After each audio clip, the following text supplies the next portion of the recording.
ఓం శ్రీ మాత్రే నమః. ఛానల్లోకి స్వాగతమండి. సింహరాశి వారు చేయవలసిన పూజ ఒకటి మిగిలిపోయింది. అందుకే లైఫ్ సెటిల్ కావట్లేదు. అయితే ఆగస్టు 3-4 తేదీల్లో ఈ రాశి వారు ఎటువంటి ఫలితాలను పొందబోతున్నారు, మీ లైఫ్ సెటిల్ కాకపోవటానికి కారణమేమిటి, అలాగే మీరు బాకీ పడ్డ పూజ ఏంటి, ఆ పూజ ఏ విధంగా చేయాలి, బాకీ పడ్డ పూజను పూర్తి చేసిన తర్వాత మీరు ఎటువంటి ఫలితాలను చూస్తారు అనే వివరాలను కూడా ఈ వీడియోలో మనం తెలుసుకుందాం. కానీ అంతకంటే ముందుగా మీరు కనుక మన ఛానల్ని ఇప్పటి వరకు సబ్స్క్రైబ్ చేసుకోకపోతే సబ్స్క్రైబ్ చేసుకుని పక్కనే ఉన్న బెల్ ఐకాన్ నొక్కి ఆల్ సెలెక్ట్ చేసుకుంటే మేము ఇలాంటి వీడియోస్ అప్లోడ్ చేయగానే ముందుగా మీ మొబైల్కి నోటిఫికేషన్ వస్తుంది. ఈ రాశివారి మనసు చాలా నిర్మలంగా ఉండి నిష్కల్మషమైన మనసుతో కల్లా కపటం లేకుండా మాట్లాడుతూ మిత్రులకు ఉపయోగకరం చేయటానికి ముందుంటారు. తాము కష్టాల్లో ఉన్నప్పటికీ కూడా ఎదుటివారికి ఏదో ఒక విధంగా సహాయపడాలి అనే ఆలోచన ఎక్కువగా కలిగి ఉంటారు. ఈ మంచితనం కారణంగానే భగవంతుడు మిమ్మల్ని ఎల్లప్పుడూ రక్షిస్తూ ఉంటాడు. అయితే ఇప్పుడు చెప్పబోయే ఈ చిన్న పరిహారం చేసుకోవటం వల్ల మీకున్నటువంటి గ్రహదోషాలు, నరదృష్టి, నరపీడ ఇలా అనేక రకాల నకారాత్మక శక్తుల నుంచి మీరు బయటపడొచ్చు. అలాగే మీ ఆర్థిక పరిస్థితి కూడా మెరుగుపడుతుంది. ఇప్పుడు చెప్పబోయే వాటిలో మీకు అనుకూలంగా ఏ పరిహారాన్ని ఆచరించినా సరిపోతుంది.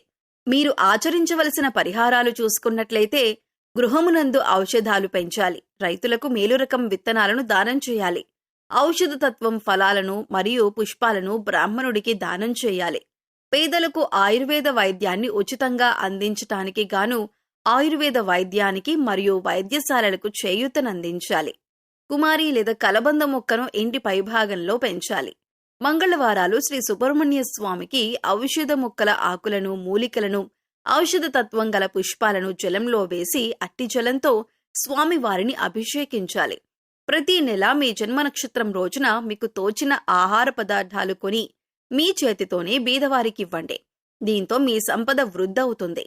ఆహార పదార్థాలు కొనివ్వటం వీలు కాకపోతే కనీసం 1/2 డజన్ నాణ్యమైన అరటిపళ్లైనా కొని ఒక నిరుపేదకివ్వండి.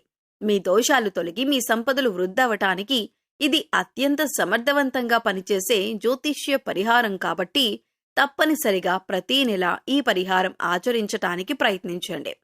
కేతువు అనుగ్రహం కొరకు కేతువు యొక్క బీజ మంత్రాన్ని ప్రతిరోజు లేదా తప్పకుండా ప్రతి మంగళవారం, ప్రత్యేకించి కేతుకాలం యమగండ కాలంలో అంటే ఉదయం 9 గంటల నుంచి 10:30 మధ్య 19 సార్లు పఠించండి.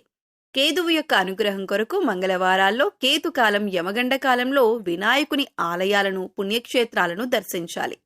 ఆలయంలో కొబ్బరికాయ, అరటిపళ్ళు, పూలు, అగరబత్తి, కర్పూరం వంటివి సమర్పించి కేతువు యొక్క అనుగ్రహం మరియు అనుకూలత కొరకు ప్రార్థించాలి. కానుకలు సమర్పించాలి.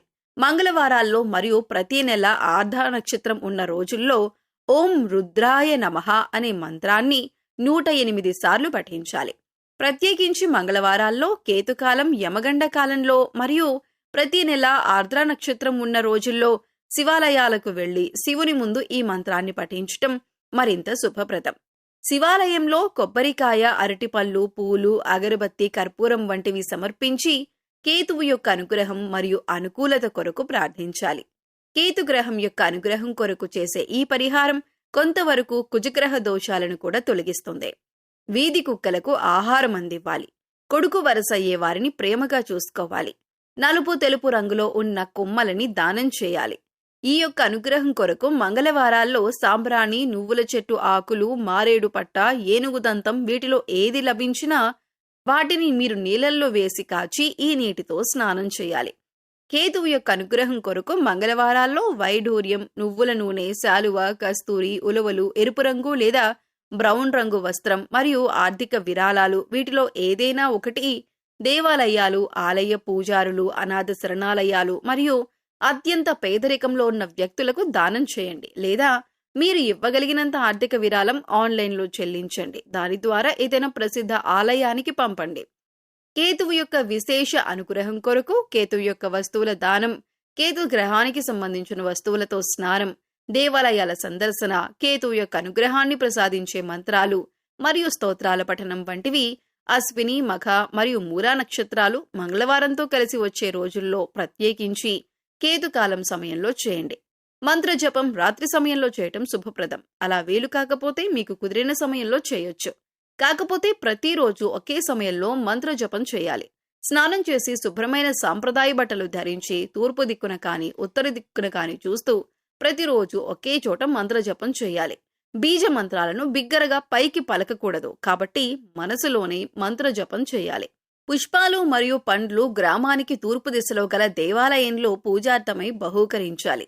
తూర్పు దిశలో దేవాలయం లేనట్లయితే గ్రామంలో గల ఏదైనా ఒక దేవాలయంలో బహూకరించాలి. ప్రతి గురు మరియు శుక్రవారాల్లో చేపలకు ఆహారం వెయ్యాలి. డబ్బులిచ్చి జీవించి ఉన్న చేపలు కొని వాటిని తిరిగి నీటిలో వదిలేయాలి. అత్తరు మొదలగు సుగంధ ద్రవ్యాలను బ్రాహ్మణుడికి శుక్రవారం నాడు దానం చేయాలి. దేవాలయాలకు అగరవత్తులు, ఇతర సుగంధ ద్రవ్యాలు, గులాబీ జలం మరియు విగ్రహాలకి అలంకారానికి కావలసిన సామాగ్రిని కొనివ్వాలి. శుక్రగ్రహం వల్ల కూడా కష్టాలు రాకుండా ఉండటానికి శుక్రుని అనుగ్రహం కొరకు శుక్రుని యొక్క బీజమంత్రాన్ని ప్రతిరోజు తప్పకుండా లేదా ప్రతి శుక్రవారం 16 సార్లు పఠించండి. శుక్రగ్రహం యొక్క అధిష్టాన దైవం శ్రీ మహాలక్ష్మి అమ్మవారు. శుక్రుని యొక్క అనుగ్రహం కొరకు శుక్రవారం రోజుల్లో అమావాస్య తిథుల్లో శ్రీ మహాలక్ష్మీదేవి అమ్మవారిని పూజించాలి. శుక్రవారం రోజుల్లో ఈ శ్రీ మహావిష్ణు సమేత మహాలక్ష్మి ఆలయాలను, పుణ్యక్షేత్రాలను దర్శించాలి.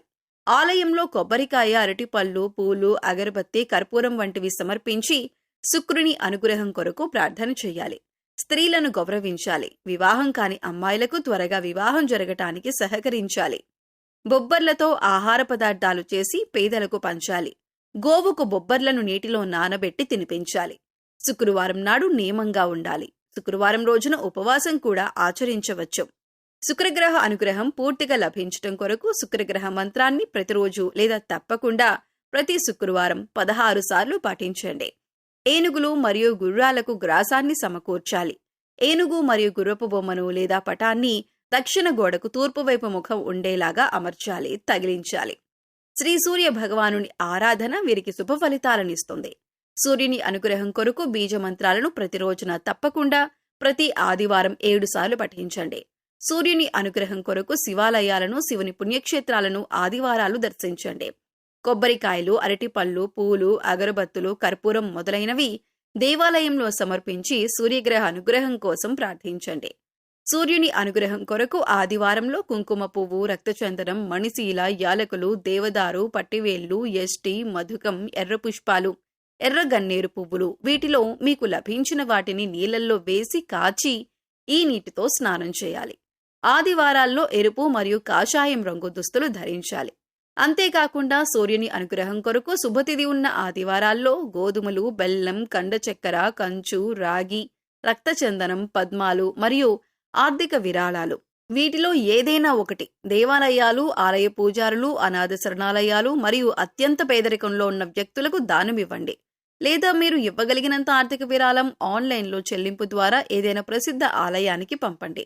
పశుపక్షాదులకు, మూగజీవాలకు తాగటానికి నీరు, తినటానికి ఆహారాన్ని ఏర్పాటు చేసినట్లయితే మీరు గత జన్మలో తెలిసి తెలియక చేసిన పాపకర్మల యొక్క దుష్ఫలితాలు తొలగిపోయి అనుకూలమైన ఫలితాలు ఏర్పడటానికి అవకాశం ఉంటుంది.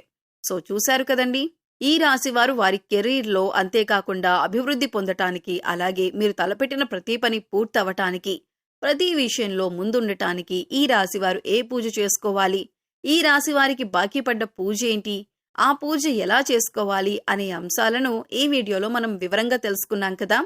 ఈ వీడియో మీకు నచ్చినట్లయితే లైక్ చేయండి. మీ ఫ్రెండ్స్ అండ్ ఫ్యామిలీ మెంబర్స్లో సింహరాశి వారు ఉంటే వారితో ఈ వీడియోని షేర్ చేసుకోండి. అలాగే ఇప్పటి వరకు మన ఛానల్ని ఇంకా సబ్స్క్రైబ్ చేసుకోకపోతే వెంటనే సబ్స్క్రైబ్ చేసుకోండి. అంతేకాకుండా పక్కనే ఉన్న బెల్ ఐకాన్ని క్లిక్ చేసి అందులో ఉన్న ఆల్ అప్డేట్ని సెలెక్ట్ చేయండి. ఇలా ఛానల్ని సబ్స్క్రైబ్ చేసుకొని పక్కనే ఉన్న బెల్ ఐకాన్ క్లిక్ చేసి అందులో ఆల్ సెలెక్ట్ చేసుకుంటే మేము ఇలాంటి వీడియోస్ అప్లోడ్ చేయగానే ముందుగా మీకు నోటిఫికేషన్ వస్తుంది. మరో చక్కటి వీడియోతో మళ్ళీ కలుద్దామండి. ఓం శ్రీమాత్రే నమః.